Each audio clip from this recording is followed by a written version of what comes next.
और आप सब लोग जान रहे हैं कि राष्ट्रीय जनता दल ने इस बिल का जो है, चाहे लोकसभा हो या राज्यसभा हो, कड़ा विरोध हम लोगों ने किया। इस बिल के अगेंस्ट हमारे सारे सांसदों ने वोट किया और हम सब लोगों का मानना है कि यह असंवैधानिक बिल है। साफ तौर पे आर्टिकल 26 जो हमारे संविधान में है, इसका ये उल्लंघन करता है। और ध्रुवीकरण की राजनीति, भाजपा के लोग देश को तोड़ना चाहते हैं, बांटना चाहते हैं। और जो असल मुद्दे जो हैं, बेरोजगारी का, महंगाई का, पलायन का, देश की आर्थिक स्थिति का, इससे जो है गरीबी से मुद्दे से, इस असल मुद्दे से ध्यान भटका करके अपनी राजनीति को सीखना चाहती है। और आरएसएस और भाजपा के लोग संविधान विरोधी इसलिए हैं क्योंकि लगातार संविधान का उल्लंघन किया जा रहा है, क्योंकि ये लोग अपना नागपुरिया कानून को जो है लागू करना चाहते हैं पूरे देश में। हम लोग सामाजिक न्याय, धर्मनिरपेक्षता के मानने वाले लोग हैं। नीति, सिद्धांत, वसूल की राजनीति करते हैं। सत्ता में रहे ना रहे इसकी हमको परवाह नहीं, लेकिन हम लोगों ने आज तक अपने विचारधारा से कभी भी समझौता हम लोगों ने नहीं किया है, ना करेंगे और इस लड़ाई को जारी रखेंगे। माननीय मुख्यमंत्री जी अचेत अवस्था में हैं, उन पर हम कोई टिप्पा टिप्पणी नहीं करना चाहते। उनकी स्थिति को देख के हमको चिंता हो रही है। लेकिन इस बिल में जो भी पार्टियां थी, जो अपने आप को सेकुलर पार्टियां कहती हो या सेकुलर नेता कहते हो, उनका पर्दाफाश जो है हुआ है। और ये दिखाता है कि ये लोग केवल अपने कुर्सी के लिए, अपने स्वार्थ के लिए राजनीति करते हैं, ना कि देश की जनता, एकता या कोई विचारधारा की राजनीति करते हैं। ये इसमें स्पष्ट हो गया। अब कोई कितना भी आकर के जस्टिफाई करे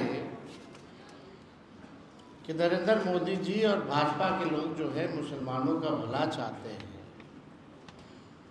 और ये बिल जो है उनके पक्ष में है, तो कोई जो है मानना का काम नहीं करेगा।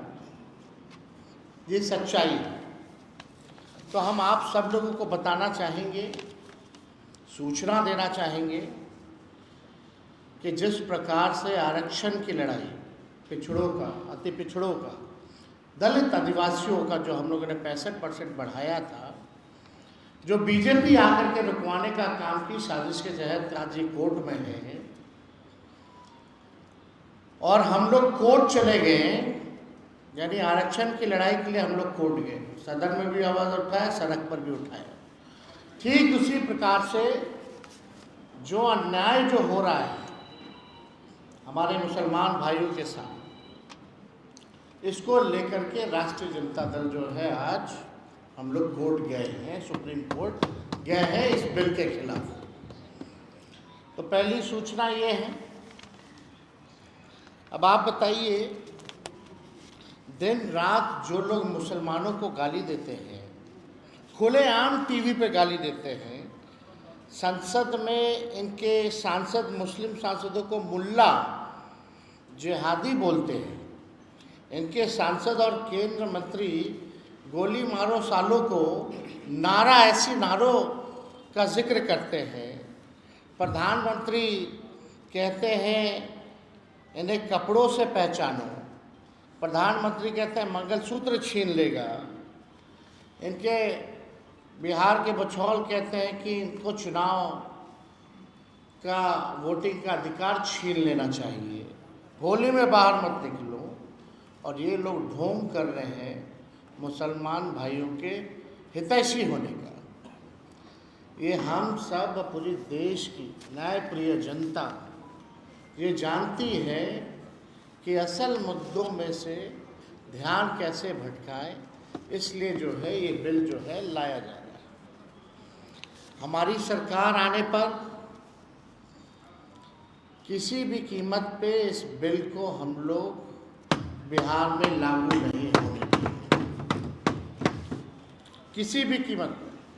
कूड़ेदान में ये बिल को फेंका जाएगा हमारी सरकार जब बनेगी।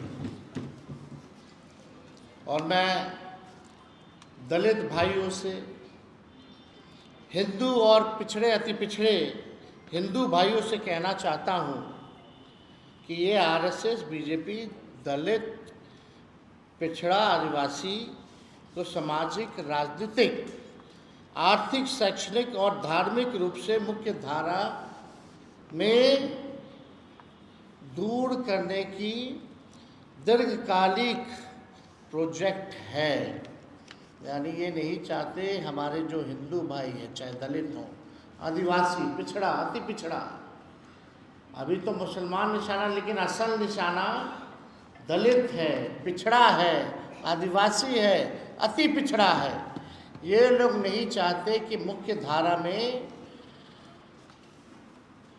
जो हमारे पिछड़े हिंदू हैं, दलित हिंदू हैं, आदिवासी हिंदू हैं, ये मुख्य धारा में ना आए, इनको रोकने की साजिश है। इसलिए आपने देखा होगा 65% आरक्षण भी इन्हीं लोगों का इस एनडीए की सरकार ने, हम लोगों की मांग थी अनुसूची 9 में डालने का, कैबिनेट से हम लोगों ने भेजा था लेकिन नहीं किया। और मुसलमान के नाम पर, मुसलमान के साथ साथ ये मंडल वाले हिंदुओं का अहित और नुकसान करना चाहते हैं। मुसलमान ही नहीं, इसका निशाना दलित, पिछड़ा, सब लोग। आप लोग लगातार देखिएगा, गरीबी सबसे ज़्यादा, बेरोजगारी सबसे ज़्यादा, पलायन, ये कौन? ये पिछड़ा है, दलित है। इनको आपने नौकरी के लिए क्या किया? मुख्य धारा में लाने के लिए आपने क्या किया? हमने विधानसभा में आंकड़ा दिया था, आधा % का भी आधा अति पिछड़ा और दलित समाज का ना डॉक्टर है ना इंजीनियर है। ये बिहार में ये स्थिति है। आप इनके लिए क्या योजना ला रहे हैं? इनको कौन आगे बढ़ाएगा? इनको कौन मुख्य धारा में लाएगा? इसलिए हमारा स्पष्ट रूप से हमारा मानना है कि मुसलमान के बाद तो ये ईसाई, सिख, सब पर ये हमला बोलेंगे, लेकिन खास तौर पे जो मंडल हिंदू हैं, जिनकी 80% आबादी है, उस पे ये लोग जो है निशाना जो है टानने का काम करेंगे। इनका आगे का फ्यूचर का इनका प्रोजेक्ट है। तो ये वक्फ बोर्ड को लेकर के हमारी पार्टी का, हमारे राष्ट्र अध्यक्ष जी का स्पष्ट है कि ये गैर संवैधानिक है। पार्लियामेंट में जिन लोगों ने इसका समर्थन किया है, इस बिल का, आने वाले चुनाव में इन लोगों को झेलना पड़ेगा। और एक और इशू है, यहाँ अगर आप देखें बिहार में तो एक नहीं, दो उप मुख्यमंत्री हैं। एक नहीं बल्कि दो उप मुख्यमंत्री हैं। अभी कल ही एक वीडियो आया, कल 2 वीडियो आए, दोनों उप मुख्यमंत्री के। एक मुख्यमंत्री को अधिकारी लोग खाना परोसना है और एक उप मुख्यमंत्री जो है बोलता है कि थानेदार का ट्रांसफर कर देना चाहिए। कल सम्राट चौधरी जी कहीं गए हुए होंगे, मुंगेर वगैरह, तो वहाँ बीडीओ, सीईओ स्तर के अधिकारी मंत्रियों को खाना परोस रहे थे, चिकन मटन परोस रहे थे। होली है, बुरा न मानो कहकर होली के सांस्कृतिक कार्यक्रम में सिपाही को सम्मिलित करने के आग्रह को मुद्दा बनाने वाले अधिकारियों से अपनी खाने के प्लेटें उठवा।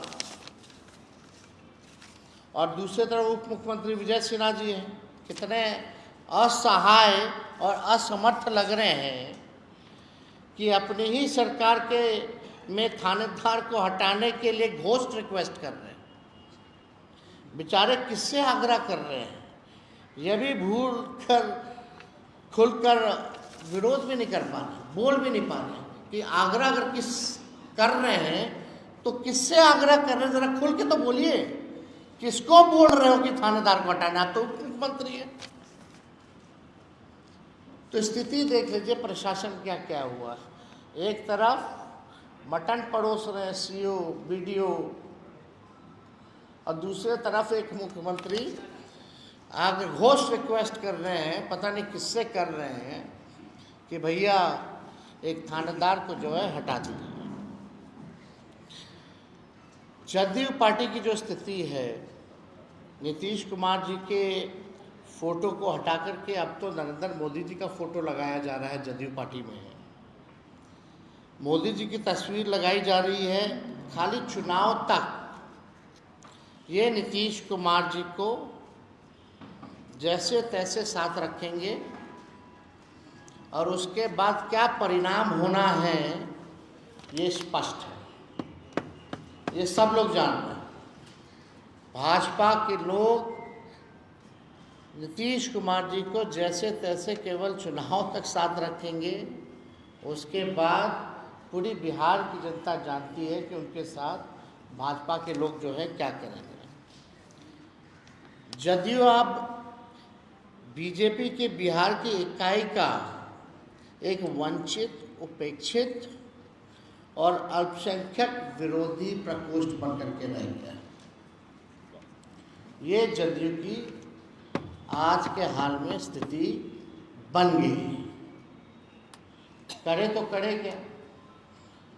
अब मुख्यमंत्री को उप मुख्यमंत्री हाथ फेर दे रहा है, कोई अधिकारी हाथ फेर दे रहा है, हाथ दबा दे रहा है, अचेत अवस्था में है। क्या हो रहा है ये सब हम लोग देख रहे हैं। इतना महत्वपूर्ण विषय चला गया, मुख्यमंत्री खुल के नहीं आए। कौन रोक रहा है भाई उनको बोलने से? ये तो कौन ऐसा बड़ा नेता देश का जो है इस पे नहीं बोला हो। लेकिन हमारे मुख्यमंत्री जी एक शब्द भी अगर वक्फ बोर्ड पे अगर किसी ने सुना हो तो ज़रा बता दें। जब इतने महत्वपूर्ण विषयों पे वो चुप रह रहे हैं, तो बिहार सरकार कैसे चल रही है? 13-14 करोड़ लोगों का भविष्य सुरक्षित है कि नहीं है, इस पे सवाल तो खड़ा होता ही। आज भी हमने देखा कि जबरदस्ती थोपा गया है जदयू के लोगों को, भाई बैठो तुम लोग, जितना लोग हो प्रेस कॉन्फ्रेंस कर लो, थोप करके बैठाया गया है। लोग कह रहा था नहीं बैठेंगे नहीं बैठेंगे, तो उनमें से इनके वर्किंग प्रेसिडेंट ललन सिंह और कुछ यहाँ चौधरी जी लोग बोले कि तुमको पद पे रहना है कि नहीं रहना है, एमएलसी रहना है, फलना का चेयरमैन बने रहना है। तो बेचारा सब जबरदस्ती पद के लालच में कि पद अब चला जाएगा, अब नीतीश जी दोबारा आने वाले नहीं हैं, कुछ महीना ही काटना है, थोड़ा रह लेते हैं, फिर तो पार्टी खत्म है। तो इसलिए ही लोग बेचारा सब मुंह लटकैले सब लोग जो है आज प्रेस कॉन्फ्रेंस किया है। तो आज आप लोगों को सूचना भी देनी थी कि वक्फ बोर्ड की लड़ाई सड़क, संसद और अब जो लड़ाई है वो हम लोग सुप्रीम कोर्ट में भी लड़ेंगे। इसमें हम लोगों ने पिटीशन भी दायर किया है। जा चुका है आज जा चुका है। शिवसेना के लोग कह रहे हैं कि इसके विरोध में करिए तो जाने वाला बात बना देंगे। आपको प्रोवाइड करा दिया जाए। हाँ, अपलोड होते ही मिल जाएगा। वो कह रहे हैं मुसलमान एक बार अपलोड हो जाने निकलेंगे तो जालियावाला बाग बना देंगे। मुसलमान सड़क पर ना निकले, शाहीन बाग ना बनाए, नहीं तो जालियावाला बाग बना देंगे। एक नाथ शिंदे के संजय निरुपम। अब छोड़िए ना, इन लोगों पे क्या कहना। मार्केट में गर्म रहने के लिए लोग करता रहता है। तरफ से आरोप कोई वैल्यू है? एक एक करके अपना कोई ठिकाना नहीं, चले दूसरों का ठिकाने लगा दे। ये सिन्हा भी यहाँ एक बात बोले जेल में डालेंगे। आरजेडी की तरफ से जेल कितना लोग को बोल रहे हैं, कब से डाले हैं, कितना लोग को डाल रहे हैं, पूछो ना तो। ये आपको नेताजी ने उनके लिखे छोड़िए, थानेदार तो सुन नहीं रहा है। रिकॉर्ड है हम लोगों के पास। अभी है ना विजय सिन्हा जी कल ही ना बोल रहे थे, वो क्या जेल में डालेंगे, उनका तो थानेदार ही नहीं सुन रहा। खुद बोल रहे कि हटाओ थानेदार को, किससे कौन हटाएगा? आओ कह रहे जेल में भेजेंगे। अरे भाई ज़्यादा बोलते बोलते कुछ ऐसा ना बोल दीजिए कि आप ही को डालना पड़ जाए। हाँ एक मिनट, हाँ एक मिनट, हाँ। एक मिनट ले रहे हैं उधर, हाथ उठाए हुए। इसके बाद आप नहीं आपसे प्यार है, अभी चलिए। आ रहे हैं।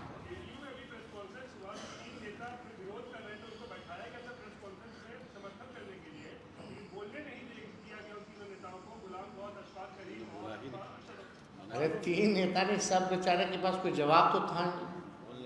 सब जान रहे अंदर से गलत हुआ, लेकिन ज़बरदस्ती धमका करके बैठवाया गया, प्रेस कॉन्फ्रेंस करवाया गया। रहना, हम तो बोले ना भाई, सीधे फ़ोन किया कि कर क्यों नहीं रहे हो, नहीं करोगे तो रहना है ना। MLC लालू जी का एक वीडियो उनका क्या है? एक मिनट, हाँ अरे भूषण जी, अरे पूछो। हाँ वही नहीं, तेजस्वी जी ने आपको जवाब दे दिया, मैं देता हूँ। आप जगदम्बिका पाल से पूछिए, विजय सिन्हा जी सम्राट चौधरी से नहीं।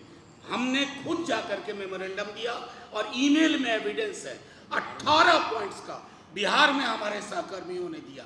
तो इन जिनको जानकारी नहीं है उनकी टिप्पणी पर तेजस्वी जी की। नहीं, यहाँ भी लोग आए थे, सब लोग हमारे रिप्रेजेंटेटिव गए थे, कड़ा विरोध था। से दिया है बिहार में मैंने खुद दिया। दूसरों को सवाल पूछो, एक मिनट आराम से। सवाल पूछने दीजिए। अभी जो लोग नीतीश जी का चेहरा लेकर के जो ढोंग कर रहे हैं और जो सरकार पीछे से चला रहे हैं, मलाई जो लोग खा रहे हैं, वो लोग तो भाजपा में ही हैं। तो आप समझ लीजिए, विलय हो ना हो, काम तो भाजपा ही क्या ना कर रही है। तेजस्वी जी अंतिम एक सवाल मिनट, है। इधर से लेने दीजिए। अरे इधर से लेने दीजिए, इधर से कोई सवाल। आपको ज्यादा मोहब्बत है। अब उधर वो कह रहे थे, हाँ आपका सवाल लिया जाए।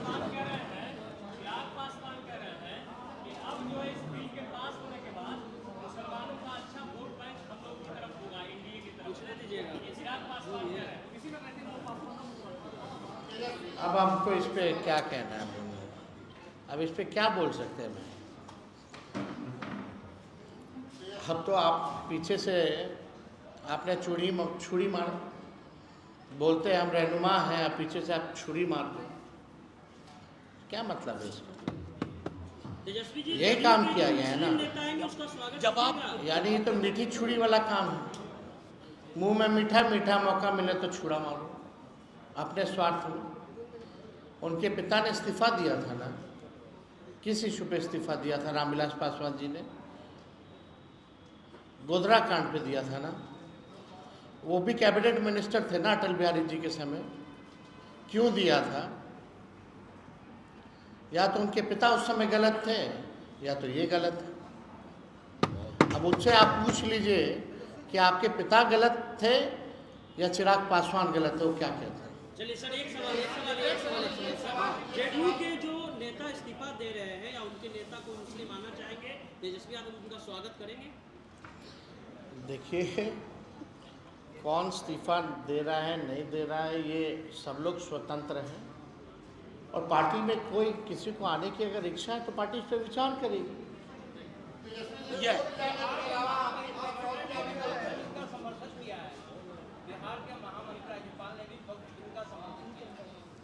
उनकी अपनी राय हो सकती है भाई, हम किसी का राय थोड़ी मानने आए हैं, हम अपनी राय को रखने आए हैं।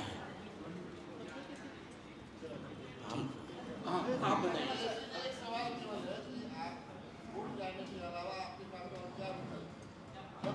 कोर्ट के अलावा और क्या? सरकार बना करके इस कानून को कूड़ेदान में फेंकना।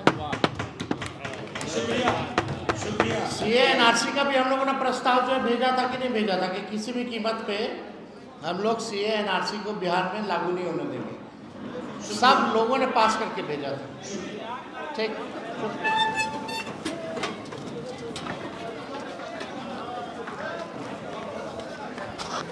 कहाँ गए बउआ?